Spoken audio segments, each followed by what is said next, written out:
سبق نمبر 19 کیا لکھا ہے بھائی؟ زائد الف پر جی کو پڑھ کے سنائیں گے کیا لکھا ہے قرآن پاک میں. ہاں پڑھیے. بعض جگہ الف پر گول دائرہ بنا ہوتا ہے، ایسے الف پر زائد الف کہتے ہیں. اس الف کو پڑھنے یا نہ پڑھنے کی تفصیل یہ ہے. ان 6 کلمات میں زائد الف کو وقف یعنی رکنے کی صورت میں پڑھیں گے، لیکن وصل یعنی ملا کر پڑھنے کی صورت میں نہیں پڑھیں گے. یہ اب کہیں قرآن پاک میں نا گول دائرہ کہیں نہیں لگا. اکثر جگہ پہ میں دیکھا مجھے تو یہ کم ہی نظر آیا. اگر یعنی کہ لگا ہے تو ٹھیک ہے، نہیں لگا تو آپ ان الفاظ کو ذہن نشین کر لیں گے اپنے ذہن میں ہے. تو وقف کی صورت میں اور وصل کی صورت میں 6 حروف جو اوپر پڑھے جا رہے ہیں ان کو جو ہے اللہ آپ کا بھلا کرے. پہلے ہم کرتے ہیں وقف میں کیسے پڑھنا ہے. لاکننا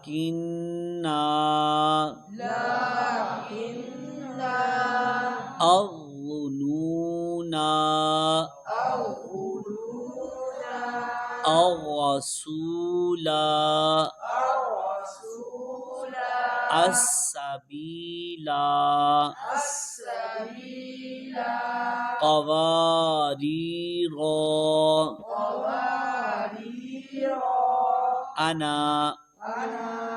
اب اس کو بدل دیجیے. اس کو اگر ہم وصل میں کنٹینیو رکے بغیر پڑھتے ہیں تو کیا کہیں گے؟ لیکن الظنون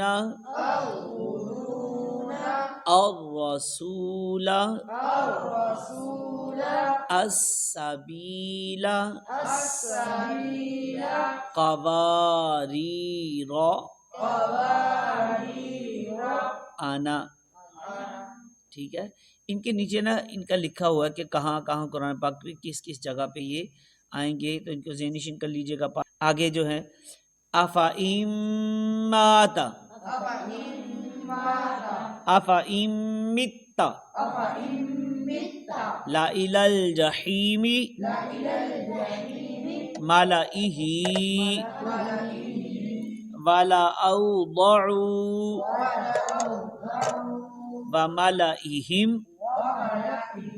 ثَمُودَ لِتَتْلُوَ لَن نَّدْعُوَ لِيَرْبُوَ فِي لِيَبْلُوَ وَنَبْلُوَ قَوَارِيرَ. ٹھیک ہے. آگے یہ جو کلمات آپ پڑھنے لگے ہیں ان تمام کلمات میں جو لفظ آنا ہے یہ زائد نہیں ہے، لیکن اس کو پڑھیں گے. کیسے پڑھیں گے؟ علیکم الانامل اناسیہ انابو للانام من انابا. صلو علی الحبیب. سبق نمبر 20 کا نام کیا ہے؟ متفرق قواعد. اس میں یعنی کہ کوئی ایک نہیں ہے، ایک کے اوپر بات نہیں، علیحدہ علیحدہ ہیں، تو وہ دیکھ لیجئے گا. اظہار مطلق پہلے ہم نے کیا پڑھا ہے؟ اظہار حلقی پڑھا ہے نا، اظہار شفوی پڑھا ہے. تیسرا کیا ہے؟ اظہار مطلق ہے. کیا کہا ہے؟ مطلق ہے. تو ان 4 کلمات میں نون ساکن کے بعد حروف یرملون ایک کلمے میں آنے کی وجہ سے ادغام نہیں بلکہ اظہار مطلق ہوگا. ادغام کے لیے کیا ہے قاعدہ؟ ہم نے یاد کیا تھا، بعد نون ساکن یا تنوین کے بعد کی بات ہے، لیکن یہاں بعد میں حروف یرملون نہیں آ رہے، اسی کلمے میں ہی موجود ہیں. ٹھیک ہے. تو اس وجہ سے یہاں ادغام نہیں ہوگا، اظہار ہوگا. دنیا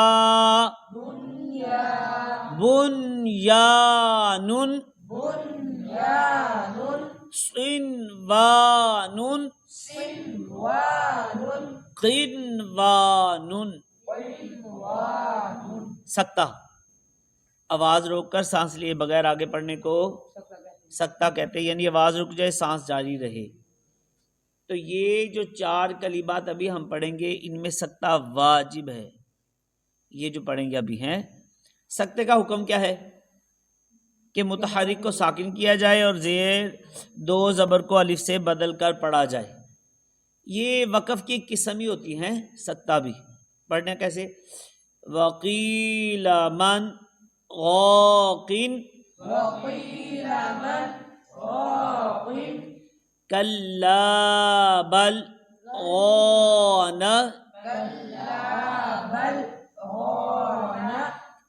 یہ جو ممر قادینا ہاذا ہے، اس کے اوپر جو یاسی شیف میں جب پڑھیں گے نا تو وقف لازم بھی لکھا ہے، تو میں کہتا ہوں وقف لازم کو زیادہ ترجیح دینی چاہیے۔ یہاں رکنا ہی زیادہ فائدہ مند ہے، رکا جائے ہیں ممر قادینا ہاذا۔ اگلا عوجا قیما، ٹھیک ہے، ویسے عوجن قیمن بھی کہتے ہیں لیکن عوجا پڑھیں گے، کیا پڑھیں گے؟ اوکے، اس کی کوئی مشکل نہیں، آواز رک جائے گی، سانس نہیں ٹوٹے گی، ٹھیک ہے، آواز روک کر سانس لیے بغیر آگے پڑھنے کو سکتہ کہتے ہیں۔ یہ جو آگے صاد کے بارے میں لکھا ہوا، قرآن پاک میں 4 کلمات صاد سے لکھے جاتے ہیں، اور صاد پر باریک سی سین بھی لکھا ہوتا ہے۔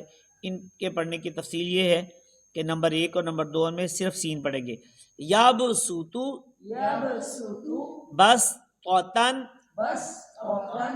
اور نمبر 3 میں صاد اور سین دونوں پڑھنا جائز ہے۔ اگر کوئی کہے ام ہم المسیطرون یا ام ہم المسیطرون، دونوں طرح صحیح رہے گا ہے، لیکن جو تیسرا اس میں صاد پڑھنا ضروری ہے۔ بمسیطرین، اوکے۔ تصحیح کیا ہے؟ تصحیح کے معنی ہے نرمی کرنا، یعنی دوسرے حمزہ کو نرمی کے ساتھ پڑھنے۔ قرآن پاک میں صرف ایک کلمے میں تصحیح واجب ہے، کون سا کلمہ ہے؟ اعجمی و عربی،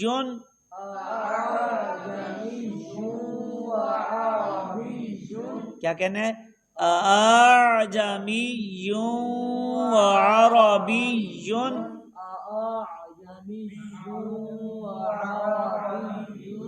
امالہ، زبر کو زیر کی طرف اور الف کو یا کی طرف مائل کر کے پڑھنے کو امالہ کہتے ہیں۔ امالہ کی رے کو اردو کے قطرے، لفظ قطرے کی را کی طرح پڑھیں، یعنی ری نہیں بلکہ رے پڑھیں۔ کیسے؟ مجریہا، بقیہ تو ہم نے را کھڑا سے ری ہی پڑھا ہے نا، تو اس کو کیا پڑھیں گے؟